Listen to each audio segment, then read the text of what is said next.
Merci Fatih. Mesdames, Messieurs, bonjour. L'actualité, c'est d'abord la disparition d'Hissène Habré. Retenez que l'ancien président tchadien sera inhumé au Sénégal, une terre d'islam. Ce sont les mots de son épouse par le biais de son avocat maître François Serre. Selon communiqué, suite à l'annonce du décès du président Habré, le porte-parole du gouvernement tchadien a parlé de la possibilité pour la famille du défunt de rapatrier son corps, précisant qu'aucun hommage ne lui sera rendu. Mais dans le communiqué rendu public hier, la famille précise n'avoir rien demandé au gouvernement tchadien et un jour viendra où le président Hissène Habré sera entièrement réhabilité et tout ce qu'il a fait pour son pays a donc reconnu son épouse par le biais de son avocat, maître François Serre. Nous y reviendrons. En tout cas, quelques heures après l'annonce du rappel à Dieu du président Hissène Habré, nos équipes se sont rendues hier dans le quartier Ouakam où il résidait. Si d'aucuns prient pour le repos de son âme, d'autres témoignent en plus du caractère très humain dont l'ancien président tchadien a eu à faire montre, comme pour rappeler que l'erreur est avant tout humaine. Voyons les réactions au micro de Marcel Farba Marol. Ici, bon, tous les Africains sont des frères. Bon, il a commis des erreurs certes dans le passé, mais moi je dis paix à son âme, que Dieu ait pitié de son âme. C'était quelqu'un avec qui on peut même dire qu'on partageait une même famille, une seule et unique famille. Parce qu'on est des voisins, on n'a pas de sens interdit, on n'a pas de sens interdit chez lui et vice versa aussi. Moi je suis l'ami d'un de ses petits-fils, mais je dirais même pas ami, je dirais que c'est mon frère. Et on a fréquenté l'école ensemble et tout, mais vraiment, moi je dirais zéro faute quoi. Je lui souhaitais de terminer ses journées auprès de sa famille, vraiment, parce que c'est ce dont il a œuvré ici. Il a œuvré que pour la paix. Nous à Ouakam, on l'a accueilli comme un de nos parents africains qui était en difficulté, qui dirigeait un grand pays. Mais nous lui souhaitons le paradis, l'éternel repos. Mais à Ouakam, vraiment, on est très attristés parce que c'est un homme qui a fait pour la communauté. Qui a fait pour la communauté, je peux en témoigner, mes amis peuvent en témoigner, parce qu'il a aidé beaucoup de Ouakamois qui étaient dans le désarroi, qui avaient des problèmes de santé. Quand il aidait même les gens, personne ne savait que c'était lui. Mortala, j'ai lu un papier que vous aviez rédigé sur son épouse Fatima Raymond Habré. Je pense qu'on parle de Hissène Habré, mais on parle rarement de Fatima Raymond Habré, sa deuxième épouse, qui a été son soutien, qui a été sa voix, qui a été de tous les combats pour, disons, de Hissène Habré. Et je pense que son exemple doit faire tache d'huile par rapport un peu à certaines femmes qui seraient tentées d'abandonner pour quelques bisbilles leur mari. Je pense que c'est un exemple à suivre par rapport un peu à son combat, par rapport à sa fidélité, par rapport également à ce défi qu'il a toujours animé, d'être aux côtés de son mari malgré les péripéties, malgré les difficultés, malgré les privations de liberté. Et je pense foulard bas à elle pour ne pas dire chapeau bas à elle. Merci. Bon, nous y reviendrons. Parlons également de cette prestation de serment de ces magistrats du Conseil constitutionnel. Il s'agit d'Aminata Lindiaye que vous apercevez à l'écran, de Momodou Badio Camara, ancien président de la Cour suprême, également à l'image, tout comme Youssoufa Diaoumbot, 3 juges récemment nommés au Conseil constitutionnel qui ont donc prêté serment hier en format réduit devant le Conseil constitutionnel, surtout le président Pape Oumar Sarr qui a déclaré que le juge constitutionnel était le garant du respect de la suprématie de la Constitution et de l'équilibre des pouvoirs, ainsi que la consolidation de l'état de droit. Nous suivons déjà les réactions d'Aminata Ndiaye Li, mais aussi de Youssouf Diaoumbo au micro de nos confrères de la radio-télévision sénégalaise. Nous allons travailler dans la sérénité, l'équité et le respect de la Constitution, des lois et règlements. Comme l'a dit ma collègue Aminata, nous sommes des juges, nous allons travailler dans la sérénité et dans le respect de la Constitution. Pour rappel, le président Macky Sall avait procédé au mois de juillet à la nomination de ces 3 nouveaux magistrats au Conseil constitutionnel, portant ainsi au complet le nombre des 7 sages composant cette juridiction. La magistrate Aminata Lindiaye, que vous avez entendue, était précédemment premier président de la Cour d'appel de Thiès.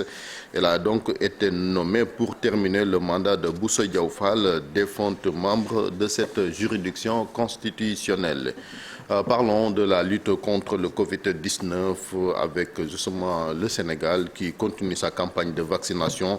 Plus d'1 147 557 personnes ont été vaccinées dans notre pays dans le cadre de la lutte anti-Covid-19. Une réaction de la directrice générale de la santé à l'occasion du 71e comité régional de l'Organisation mondiale de la santé. Dr Marie-Khémesse Ngom Ndiaye annonce également pour le début 2022 les premiers vaccins anti-Covid made in Sénégal.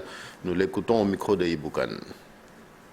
Les efforts consentis par l'Union africaine et l'initiative COVAX dans le cadre de la vaccination. Cela dit, nous sommes convaincus que la production locale doit être encouragée dans les plus grands pôles de notre région pour que le continent ne soit plus victime d'injustice et d'iniquité dans l'acquisition et la distribution des vaccins. Le Sénégal a vacciné à ce jour 1 147 503 personnes. Dans cette optique, le Sénégal travaille activement avec l'appui de ses partenaires à la réalisation d'un projet de production de vaccins contre la Covid-19 par l'Institut Pasteur de Dakar d'ici le début de l'année 2022. Je rappelle aussi que les pays, à travers l'Institut Pasteur de Dakar toujours, a produit des tests de diagnostic rapide Diatropix pour accélérer les mesures diagnostiques.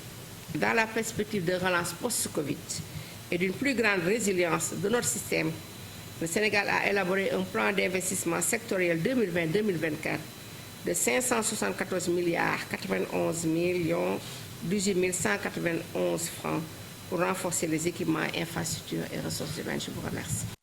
Nous vous parlions hier de cette décision du préfet de Mbour qui a autorisé donc l'organisation du Kankourang pour cette année. Certains Mbourois ne sont pas en phase avec cette décision de l'autorité administrative. Ils estiment que la 3e vague prend de l'ampleur dans ce département.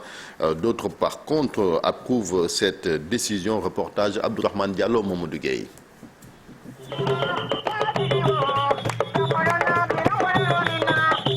Ils sont nombreux ces Mbourois qui attendent ces moments de festivités de vacances. Le préfet du département a autorisé l'organisation du Kankourang. Je suis en phase avec le préfet. Le Kankourang, c'est une culture mbouroise et les Mandingues jouent un rôle important dans cette localité. Il faut juste demander aux gens de respecter les mesures barrières afin de faire la fête sans pour autant propager la maladie.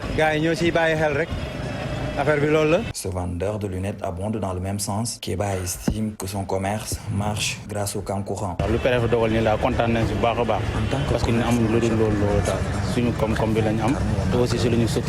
Et ces activités entraînent la vente de nos produits. Cette décision du préfet n'est pas du goût de tous les Mbourois. Patessar pense qu'avec cette 3e vague, la santé reste une priorité.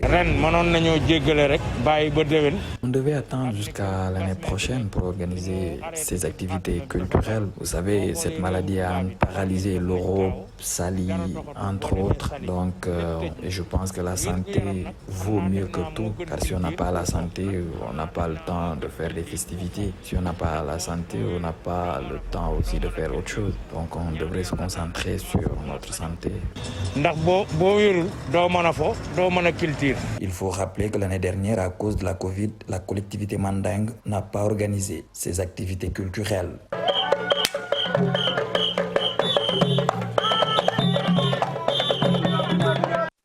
Hausse des prix de certaines denrées alimentaires, l'Union nationale des commerçants et industriels du Sénégal, UNACOIS, révèle que cette pénurie, notamment du sucre, est bien planifiée par le ministère du Commerce. Ces commerçants étaient donc face à la presse hier pour se prononcer sur la situation. Nous suivons le compte rendu avec Fatou Bintou Konté à Amadouba. La pénurie de sucre constatée ces derniers jours est faite à dessein. Selon l'Union nationale des commerçants du Sénégal, ce manque est provoqué par le ministère du Commerce de façon volontaire. Ce procès qui est fait à tort aux commerçants, disant que ce sont eux qui sont à l'origine des ruptures de stock et notamment sur le sucre, est un procès qui est fait à tort aux commerçants. La responsabilité incombe au ministère du Commerce. Nous le disons sans ambages. Dans un marché et dans un État, l'autorité qui a en charge la réglementation, le suivi, la gouvernance et le bon fonctionnement du marché, dans tous les États normaux, c'est le ministère du Commerce. Donc s'il y a une défaillance ou un déficit dans le fonctionnement d'un marché, de notre marché, quelle que soit sa nature et ses causes, la responsabilité première incombe au ministère du Commerce. En Suisse, une hausse des prix des denrées alimentaires essentielles est aussi remarquée. La faute face à cette situation incombe au ministre en charge du Commerce qui, selon les commerçants, a rompu la chaîne de concertation. La crise sanitaire a installé tous les pays du monde dans une situation de difficulté extrême. Donc notre pays ne pouvait pas faire une exception. Et c'est dans ce contexte de crise que nous estimons qu'il était plus que jamais opportun et nécessaire de raffermir le dialogue et la concertation entre le ministère du Commerce, plus particulièrement parce qu'il s'agit de commerce, et les acteurs que nous sommes pour accompagner le bon approvisionnement du marché. Si ce dialogue et cette concertation n'ont pas eu lieu, c'est parce que quelqu'un y a eu intérêt. Et c'est la question que nous nous posons. Ainsi, l'UNACOIS, pour trouver une solution à cette situation, émet des recommandations. Nous estimons que cette pénurie ne devrait pas persister parce que le Sénégal a les moyens d'approvisionner son marché et que nous demandons au chef de l'État de procéder dans les meilleurs délais à un arbitrage effectif de la situation entre l'UNACOIS et le ministère du Commerce pour que le marché retrouve son fonctionnement normal et notamment sur la question de l'approvisionnement des denrées de première nécessité et plus spécifiquement sur le sucre. Depuis quelque temps, le panier de la ménagère a connu une hausse, une augmentation des prix qui a fini par installer un malaise auprès des populations déjà éprouvées par les effets néfastes de la pandémie. En politique, parlons de cette conférence de presse des leaders du CRD, Congrès pour la Renaissance démocratique et la coalition Jotna, une coalition en vue des élections municipales et départementales. Ces leaders ont donc plaidé pour l'unité de l'opposition en fustigeant même l'attitude de certains parmi eux, compte rendu Aminata Mbaresso et Younous Diatta. Donc sur cet élément, et puis on passe à l'afro-basket qui a démarré hier à Kigali chez les hommes. Le Sénégal entre en lice aujourd'hui et va jouer contre l'Ouganda. Notre équipe donc est favorite selon notre confrère Morbassine Nia de Record qui est sur place. Il a même été interrogé par nos envoyés spéciaux Mamfatou Ndoye et Mas Ndiaye. On peut s'attendre à un match difficile parce qu'on va jouer contre l'Ouganda qui est une équipe très physique, très agressive. C'est la deuxième meilleure attaque de ces éliminatoires, deuxième meilleur pourcentage au nombre de tirs à 3 points. Donc on a un adversaire sérieux. Mais le Sénégal a des arguments à faire prévaloir dans cette rencontre. Si aujourd'hui le Sénégal a terminé premier des éliminatoires dans le groupe B devant l'Angola, Mozambique et le Kenya, ça veut dire qu'on a le niveau. On a des joueurs capables de faire la différence dans ce genre de match. Et ce sera des retrouvailles entre les deux équipes. Parce qu'en 2015, le Sénégal avait battu l'Ouganda en 8e de finale, et largement même. L'Ouganda dispute sa 3e phase finale d'Afrobasket. Et nous, on dispute notre 29e édition sur 30. Donc l'écart est énorme. L'Ouganda ne s'est pas qualifié comme ça. L'Ouganda a éliminé le Maroc, qui était classé 4e en 2017. Donc c'est une bonne équipe, une équipe qui progresse au fil des années. Le Rwanda, donc, qui organise la compétition, il a un coach sénégalais, Chersar, qui a lui aussi managé l'équipe nationale du Sénégal, les Rwandais qui ont remporté leur premier match hier. On a vu le président Kagame dans les tribunes. On passe à l'actualité internationale, Maud Fall. L'actualité internationale, Chérif, nous allons parler de la réaction des victimes d'Hissène Habré. Pour parler ainsi, les proches de victimes espèrent recevoir donc des indemnités ou les indemnisations, puisque le défunt était censé verser 20 millions de francs CFA à chacune des 8600 victimes constituées partie civile. Côte d'Ivoire, la jeune femme infectée par le virus Ebola est guérie. Une annonce du ministre ivoirien de la Santé. Mais les personnes contacts sont toujours recherchées et d'autres suivies de très près pour détecter les moindres signes d'une apparition du virus dans le pays. Aucun autre cas n'a été signalé pour le moment. Algérie, le ministre algérien des Affaires étrangères, face à la presse hier, déclare que son pays a décidé de rompre les relations diplomatiques avec le Royaume du Maroc. Pour lui, le Maroc s'est prêté à des actions hostiles envers l'Algérie. La rupture est donc immédiate en hostile. Afghanistan, les talibans tentent de rassurer les populations à Kaboul à bord d'un pick-up surarmé.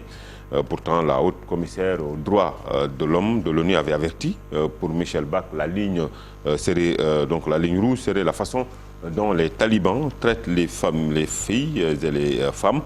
Mais également, ils font leur patrouille dans le dessein d'intimider les populations. Joe Biden, pour terminer, sur le retrait des troupes américaines à Kaboul, parle de menaces croissantes d'une attaque du groupe État islamique. Les talibans visaient alors l'aéroport et attaquaient les forces américaines et alliées, ainsi que les civils. C'est tout pour cette page internationale, Chérif. Merci beaucoup, Mamadou Fall. Mesdames, Messieurs, la suite d'Info du matin, c'est avec vous, Fatih Diagne. Merci beaucoup, Chérif Dia et Mamadou Fall, pour le premier bulletin de la journée. Rendez-vous à 8h pour la version Wolof. Tout de suite, la revue des titres avec Mortala.